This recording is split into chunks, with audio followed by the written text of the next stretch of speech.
Hello guys, ako'y magpapabukas ng aking surprise daw. Yeah, surprise niya sa akin. Ano daw kaya ito? From Shopee guys. From Shopee. Yan. Hirap magbukas. Mahirap magbukas pag ako pa ang magbubukas tas nagbibideo, diba guys? Ayan, tingnan natin to guys, to na ano nasa loob. Ayan.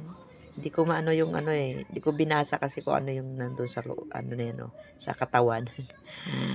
Yan, yung bilog-bilog na yan.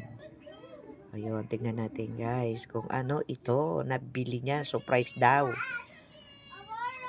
Sos, Mio. Bilog-bilog nga. Ako po, egg tray pala. Yan, lagay ng itlog. Lagayan po ng itlog. Yan. Kasi pagka namimili po kami, minsan madami po kami bumili ng itlog. Every morning kasi itlog, nilagay itlog, scrambled egg, sunny side up, ayan.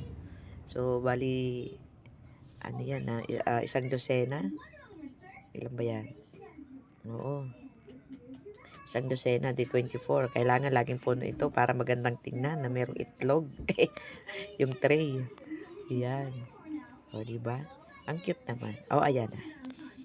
Nilagay na nga niya yung itlog. Ilang pirasong itlog lang ba yan? O, hindi pa yata napuno yung kalahating dosena. Ayan. Matuwain si Mister sa mga bagay-bagay.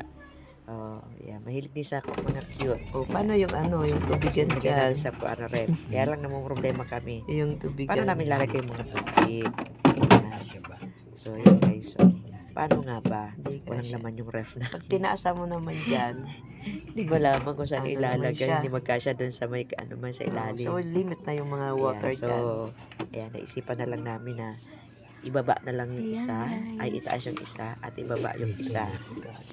Wala laman ng ref yung pinagpapatungan. Yan, walang laman yung aming ref, guys. Yan. Hindi, nilabas lang po namin. Yan. Kasi naglinis din kami ng ref.